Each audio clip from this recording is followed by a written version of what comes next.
السلام عليكم ومرحبا بكم حلقة جديدة وموضوع جديد من قناة مالح تيفي. للأسف أنه اليوم تم ترحيل ما يزيد على 2800 شخص من أمريكا. تصوروا معايا إخواني أخواتي أن الناس عندهم 20 سنة 30 سنة في هذه البلاد هذه، وعندهم ديورهم وعندهم رزقهم،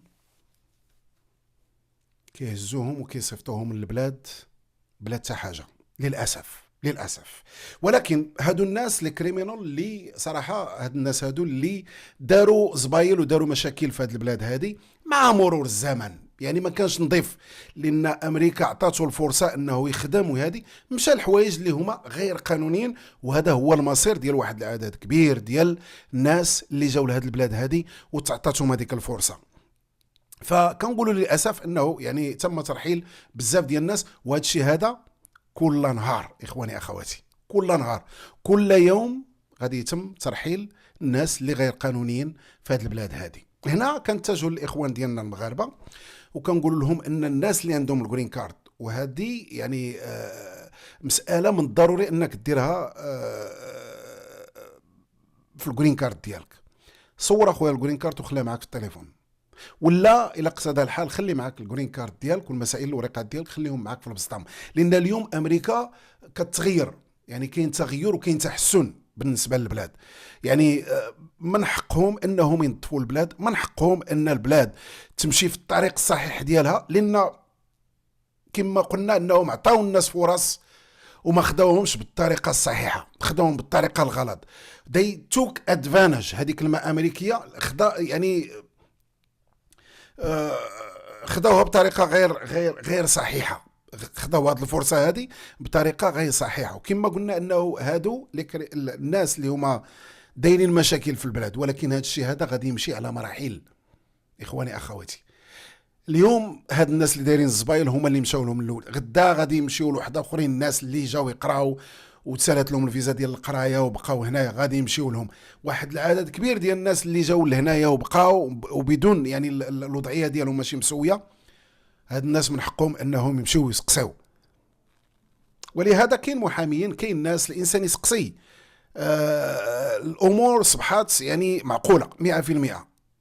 وهنا فاش كيقولوا الامريكان انه راه كاين واحد القانون خرجناه، لما كيتسنى عليه انتهى الكلام، ما بقاش في هذيك القضيه ديال وتعاونوا معنا الله يخليكم. ودابا انت كتشوف الاولاد، عندي الاولاد والدراري وما خدامش. لا خويا، لا، ما كاينش هذا الشيء هذا هنايا.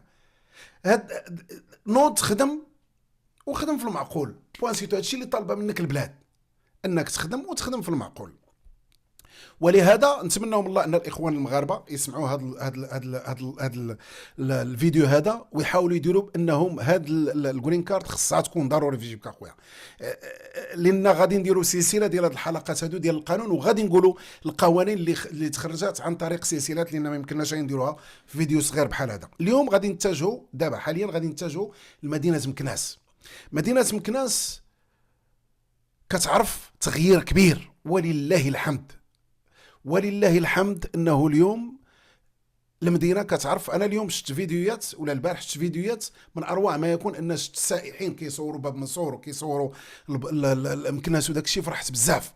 ولهذا احنا كاملين كمكنسه ديال العالم ولا المكنسه ديال الداخل، هذه هي الوقيته اننا كمجتمع مدني نتعاونوا على كلمة واحدة، أنه كلنا من أجل مدينة مكناس. يمكن هذه الكلمة هذه خرجت من قناة مالح تيفي، كلنا من أجل مدينة مكناس. جاء الوقت إخواني أخواتي أننا حتى احنا كمكنسة، سواء داخل البلاد ولا خارج البلاد، أننا نبينوا العالم أننا احنا ناس ديال بصح، ناس ديال الملحون، وناس ديال عيسى، وناس ديال الثقافة، وناس ديال القراية، وناس ديال الكوضيم، وناس ديال مكناس الحقيقيين. نتمنى من الله ان هذا الهاشتاغ هذا اليوم يخرج ديال كلنا من اجل مدينه مكناس.